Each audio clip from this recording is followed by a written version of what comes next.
bonjour, Colette Tardy. Je vais dire citoyenne, ça va faire plus simple. C'est parfait. Et vous voyez, c'est la ligne des femmes ici, là. Les femmes, on a décidé de prendre la parole. C'est vrai.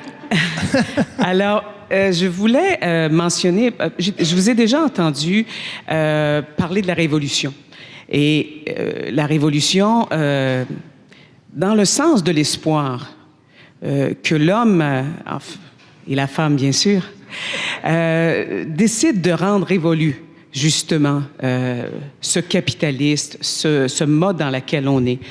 Et c'est vrai qu'on se gargarise avec la liberté à tout propos, on justifie le tout et son contraire en parlant de la liberté. Mais la liberté, elle implique un choix.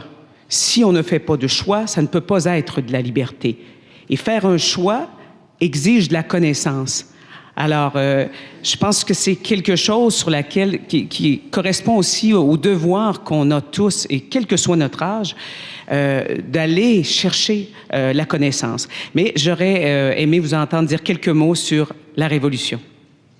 La Révolution peut être pensée d'une manière non folklorique, hein, rendre révolu beaucoup de choses, rendre révolu la bourse, rendre révolu les multinationales, justement, j'en parlais, rendre révolu un certain nombre de notions opérationnelles. Hein, l'individualisme, par exemple, est une forme d'aliénation. Ça ne peut pas être individualiste, là, penser vraiment qu'on doit tout à soi-même, hein, et qu'on est responsable de tout. C'est aberrant comme aliénation. Il n'y a pas un anthropologue dans le monde qui a vu ça, hein, dans des communautés qu'on a pu étudier, des gens qui considèrent qu'ils sont tout seuls dans le monde. C'est à eux qui doivent tout.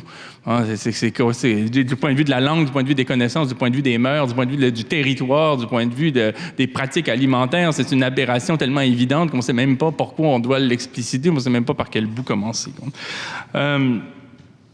Donc, vraiment, la révolution, c'est rendre révolu. Ouais, on peut penser les choses, se dire que c'est d'une manière non dramatique, non folklorique. Ce n'est pas nécessairement se promener avec des étendards ensanglantés à l'effigie de Staline. C'est autre chose, quoi.